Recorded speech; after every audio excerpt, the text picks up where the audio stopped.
Bonjour à toutes et à tous et bienvenue dans cette 24e vidéo sur le langage Swift. Dans cette vidéo, nous allons apprendre à transférer des données entre nos vues. Donc si cette vidéo a mis du temps à sortir, c'est parce que j'étais tout simplement en période d'examen. Commençons par voir ce qui nous permet de transférer des données entre nos vues.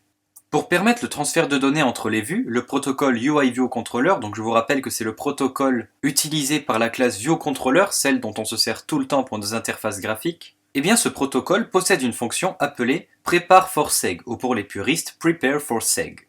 Le mot Seg pouvant être traduit de l'anglais par enchaînement. On peut illustrer cela comme des données qui sont chaînées d'une vue à l'autre. Cette fonction possède deux paramètres qui seront choisis par défaut par Xcode lorsqu'on écrira la fonction dans le code. Donc on ne va pas toucher à ces deux paramètres, on va les laisser tels qu'ils sont lorsqu'on va écrire la fonction. Voyons un peu plus en détail cette fonction. Cette fonction sera automatiquement appelée lorsqu'on changera de vue, ce qui est très pratique. Au sein de celle-ci, nous allons cibler les éléments de la vue de destination et les affecter aux valeurs provenant de la vue actuelle. Donc ça veut dire qu'on va déjà modéliser ce que possède la vue de destination au sein de cette fonction qui se trouve dans la vue actuelle. Il va y avoir donc des opérations à réaliser dans la vue actuelle et dans la vue de destination. Quelles sont ces opérations? Eh bien dans la vue actuelle, comme on vient de le voir, on va réaliser les affectations dans la fonction prepare for seg, et dans la vue de destination, nous n'allons pas agir directement sur les objets graphiques ciblés, car lors d'un transfert de données, il y a un risque de valeur nulle pour nos vues, ce qui compromet la sécurité des interfaces graphiques. Imaginez si un objet graphique prend la valeur de nul. Xcode vous soulèvera une erreur fatale, qui peut être fatale aussi pour votre application. Donc la solution est de passer tout simplement par des variables intermédiaires, donc de simples variables, que l'on va contrôler, c'est-à-dire que l'on va tester leur contenance, si la contenance est vide ou pas, et que l'on va ensuite affecter aux objets graphiques. Donc dans les affectations qu'on réalisera dans la fonction prepare4seg, les objets affectés ne seront pas directement les objets graphiques de la vue de destination, mais des variables intermédiaires qui vont être ensuite contrôlées et affectées aux vrais objets graphiques de la vue de destination. Tout cela pour des raisons de sécurité. Passons maintenant à la pratique. Je vous invite donc à créer un nouveau projet ou alors à reprendre un ancien projet et le mettre à neuf, c'est-à-dire avec une interface principale vide et le code par défaut de la classe ViewController. Et nous allons maintenant réaliser un espèce de petit formulaire très court qui va tout simplement transférer les données du formulaire d'une vue et les afficher dans une vue de destination. Donc il va nous falloir deux vues. On va commencer par en créer une deuxième. Donc nous allons aller dans la bibliothèque graphique, choisir le premier objet graphique qui est ViewController. On le fait glisser sur notre espace de travail. On va redimensionner sa taille en cliquant dessus, en allant dans le quatrième onglet dans la zone d'utilitaire et en sélectionnant dans la taille un iPhone de 4,7 pouces. Nous voilà maintenant avec nos deux vues. Donc nous allons créer un petit formulaire sur la vue principale, donc avec trois champs de texte tout simplement. On va en mettre un premier. On va entrer le nom, le prénom et l'âge, voilà, ça va être tout bête. Et une fois qu'on a nos trois champs, on va ajouter un bouton de validation. Donc dans les objets graphiques, on choisit le bouton, on va le placer au milieu et on va le renommer en envoyer. On va un peu l'agrandir, voilà. Maintenant, dans les zones de texte, on va afficher la donnée qu'on désire avoir. Donc dans le premier, on a dit que c'était le nom. Donc pour cela, il y a une propriété dans la zone d'utilitaire à droite qui s'appelle placeholder. C'est-à-dire que c'est un texte qui va s'afficher dans la zone de texte, mais lorsqu'on va commencer à écrire dedans, ce texte va disparaître pour laisser place à votre texte. Donc on écrit ici nom, donc dans la propriété placeholder. De même ici prénom. Et dans le troisième, l'âge. Voilà notre première vue qui est terminée. Donc le bouton envoyer va tout simplement afficher la deuxième vue. Donc vous faites un clic droit dessus et vous maintenez votre clic droit comme on l'a vu dans les vidéos précédentes. Vous lâchez ensuite l'extrémité du trait bleu dans la seconde vue et dans les actions qui apparaissent, vous choisissez Show pour montrer la vue. Maintenant passons à notre deuxième vue. On va lui ajouter un bouton retour qui permettra de retourner à la première vue. Donc vous renommez le bouton en retour. Vous l'agrandissez un peu. Et lui aussi, en réalisant un clic droit dessus, vous allez amener le trait bleu jusqu'à la première vue et faire la même action, c'est-à-dire Show pour montrer la première vue. Déjà, là, on a la navigation entre les vues qui est faite. Ensuite, pour afficher les informations du formulaire, on va passer par des labels. Donc on va mettre un premier label ici, que l'on va appeler nom, suivi de deux points. Donc on va un peu agrandir, voilà. Et on en fait trois autres, un pour le prénom et un pour l'âge. Une fois que c'est fait, on va encore ajouter 3 autres labels qui cette fois-ci vont contenir la valeur du formulaire. Donc voilà, ça devrait suffire. Alors on va agrandir ces labels pour des raisons pratiques. On va mettre évidemment le texte de ces labels à vide.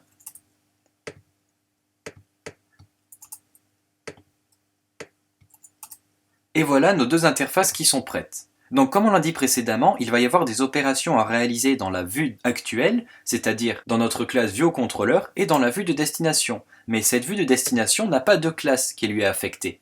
En effet, le fichier ViewController.swift, comme vous le savez, est dédié uniquement à la vue principale. Donc il va falloir créer un nouveau fichier Swift. Donc ça, vous savez le faire. En bas à gauche du logiciel, on clique sur le plus, ensuite sur File. Ici, on sélectionne Swift File. On va l'enregistrer sous le nom de Data Controller. On crée le fichier. Et voilà maintenant le fichier qui apparaît juste en dessous de ViewController. Donc dans ce fichier, nous n'allons pas importer les fondations. Nous allons importer le kit de développement d'interface utilisateur. Donc UI Kit.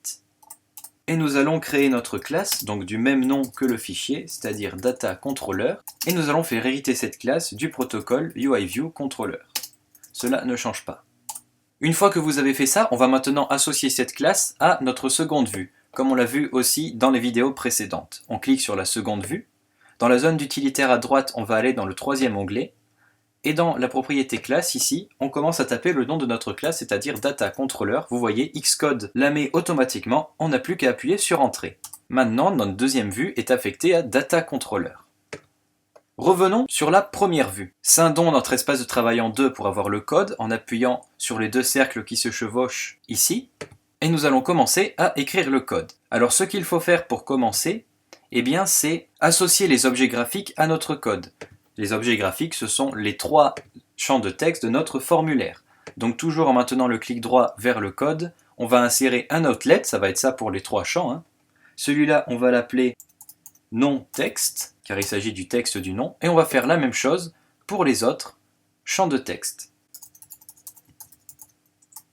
Une fois que les 3 champs ont été associés au code, on va maintenant utiliser la fonction prepare4seg. Donc je vous ai dit que cette fonction était contenue dans le protocole UIViewController. Si vous appuyez sur la touche commande et le clic gauche sur UIViewController, vous serez amené au protocole et vous verrez tout ce qu'il contient. Et lorsqu'on descend, on voit en effet qu'il contient la fonction prepare4seg qui est juste ici. Donc, comme on va utiliser cette fonction avec nos actions personnalisées, on va réécrire cette fonction. Donc on va utiliser le mot-clé override.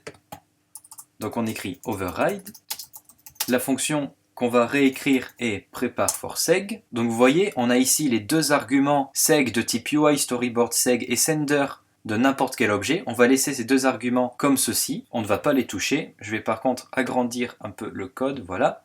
Et à l'intérieur, nous allons faire nos opérations d'affectation. Donc on va déjà cibler la vue de destination. Donc on va créer une constante qu'on va appeler vue de destination, qui va être de type, le type de notre vue de destination, c'est-à-dire data controller, puisque c'est comme ça qu'on l'a appelé, donc c'est une vue data controller. Et cette variable de ce type-là va être affectée à notre argument, c'est-à-dire seg, celui qui est ici, et qui lui permet de prendre contact avec toutes les vues de notre storyboard. Et comme on en a 2, on va pouvoir cibler la deuxième vue grâce à la fonction DestinationViewController, donc avec un point on appelle DestinationViewController. Et maintenant il faut définir quelle va être la destination de vue. Pour cela on utilise le mot-clé as, qu'on peut lire ici comme en tant que, donc notre vue de destination en tant que, en tant que data controller, c'est-à-dire le nom de notre vue de destination. Donc ici, il faut bien mentionner qu'on est sûr que ça va être le data controller qui va être la vue de destination, car en effet, les vues du storyboard sont des optionnels aussi, du moins pour l'argument seg, et du coup, il faut lui montrer qu'on est certain que c'est data controller, donc on va rajouter un point d'exclamation juste après le as. Et voilà, maintenant notre variable vue de destination contient l'ensemble de notre vue de destination, et on va pouvoir agir dessus grâce à cette constante-là. Donc pour ça, il suffit d'appeler notre constante, c'est-à-dire vue de destination. Si je fais un point, en fait, on va pouvoir accéder aux fonctions et aux attributs qui se trouvent dans notre seconde vue. Donc comme ici, on n'a pas préparé encore le code de la seconde vue, il n'y a rien d'affiché, mais après la préparation, ça sera fait. Donc pour l'instant, on va laisser ça de côté et on va nous attaquer au code du data controller. On va revenir sur le main.storyboard. Voilà. On va cliquer sur notre seconde vue et on va rescinder notre zone de travail. Donc ici, il a gardé View Controller, c'est pas trop grave. On va accéder à Data Controller en naviguant dans la barre de menu en haut. Ici, dans Test iOS, nous allons choisir Data Controller. Donc on va maintenant modifier le code de ce fichier-là, Data Controller, qui correspond à notre seconde vue. Alors pour commencer, on va devoir associer nos labels, nos 3 labels qui sont ici invisibles, et qui vont contenir le résultat du formulaire. On va devoir associer tout cela à la classe dans le code, donc c'est toujours la même routine. On va par exemple appeler ça nom label, puis prénom label, puis âge label. Une fois que c'est fait, on va créer nos variables intermédiaires qui vont être ensuite affectées aux objets graphiques de la vue. Donc on a 3 objets graphiques, il nous faut donc 3 variables intermédiaires. Une variable qu'on va appeler nom, donc c'est une variable évidemment de type string, donc une chaîne de caractères. Donc pour ça, on la déclare en l'associant à une chaîne de caractères vide. Pareil pour prénom. Et pareil pour l'âge. D'ailleurs aussi, il y a une autre méthode, on n'est pas obligé de passer par des guillemets vides, on peut directement aussi appeler la fonction string qui va créer une nouvelle string, vous faites comme vous voulez, on peut faire les deux, je le mets ici en commentaire. Ça ne change rien du tout au fonctionnement. Ensuite, nous allons réécrire la fonction viewDidLoad, c'est-à-dire la fonction qui est appelée lorsque la vue est en train de se charger. Donc c'est une fonction qui est déjà présente dans UIViewController, mais ça, vous le savez, c'est la fonction qui est par défaut dans toutes les vues, donc viewDidLoad. À l'intérieur, on va appeler la fonction mère, donc avec le mot-clé super. Donc c'est vraiment la syntaxe par défaut. Et ensuite, on va tester nos variables intermédiaires. Donc on va tester si le nom, donc notre variable nom, est vide. Et si c'est le cas, alors à cette variable, on va lui affecter la chaîne de caractères aucune valeur envoyée. De même, si le prénom est vide, donc si le prénom est vide, on va aussi afficher aucune valeur envoyée pour le prénom et on va faire la même chose avec l'âge. Donc une fois que ce test est fait pour les 3 variables intermédiaires, la dernière chose qu'il nous reste à faire, eh bien c'est tout simplement d'affecter à nos objets graphiques nos variables intermédiaires. Nos variables intermédiaires qui contiendront soit le texte entré dans le formulaire, soit le texte aucune valeur envoyée. Cela évite que notre label contienne directement la valeur nulle. Donc nonLabel.text qui va être affecté à nom, puis prénomLabel.text qui va être affecté à prénom, âgelabel.text qui va être affecté à âge. Et voilà, le code de notre seconde vue se limite tout simplement à ce code-là. Maintenant, nous allons rebasculer sur la première vue pour utiliser la fonction prepare4seg. Donc je clique sur la première vue et je vais choisir ici la View Controller, donc comme on a fait précédemment, avec le menu en haut. Et nous allons maintenant pouvoir utiliser cette vue de destination. Donc on réécrit, comme on l'a dit, notre constante, vue de destination, suivie d'un point. Et maintenant, vous voyez qu'on peut cibler nos variables intermédiaires qui sont âge, nom et prénom. Donc on va cibler d'abord le nom et cette variable intermédiaire, on va l'associer au texte qui est entré dans le champ de texte qui correspond au nom, c'est-à-dire à nonText.text. Et encore une fois, comme ici le type string de texte est une optionnelle, il faut mentionner qu'il s'agit bien d'un texte qui est rempli, car même s'il est vide, on n'affiche aucune valeur envoyée. Donc dans tous les cas, il va être rempli et on va mettre un point d'exclamation pour mentionner que le texte n'est pas nul. Et on va faire exactement la même chose pour les autres variables intermédiaires. Donc prénom texte.text et de même avec l'âge. Et voilà, notre petite application est maintenant terminée car la fonction prepare4seg va se charger de remplir la deuxième vue lorsqu'on va changer de vue. Et comme lorsqu'on clique sur le bouton envoyer, on bascule à la seconde vue, eh bien tout va se faire automatiquement. Nous allons maintenant tester notre application. Nous voici dans le simulateur iOS, je vais maintenant entrer mon nom. Donc je clique dans la zone de texte, j'écris au clavier mon nom, ensuite Romain, puis mon âge.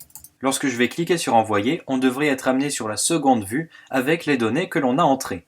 Donc je clique, et voilà, la seconde vue s'affiche bien avec toutes les données du formulaire. Bien sûr, si je retourne à la vue précédente, les données sont effacées, ce qui est normal car la vue est rechargée. Et si je rentre par exemple uniquement mon prénom et que je fais envoyer, eh bien il va y avoir marqué aucune valeur envoyée pour les autres. Et cela évite d'avoir une valeur nulle. C'est pour cela qu'on passe par les variables intermédiaires, qui nous sont, comme vous pouvez le voir, bien utiles ici. Voilà comment on transfère des données d'une vue à l'autre. Évidemment, cette opération, on peut la faire entre plusieurs vues, entre 3, 4, 5 vues. Il faut simplement se souvenir que c'est la fonction prépare for seg qui permet de transférer les données entre les vues. Cette vidéo est maintenant terminée, merci de l'avoir visionnée. Dans la prochaine, c'est-à-dire la 25e vidéo, nous allons voir comment sauvegarder et charger une donnée dans la mémoire du téléphone, c'est-à-dire dans la mémoire de l'application, pour ensuite la retrouver lors d'une prochaine ouverture d'application.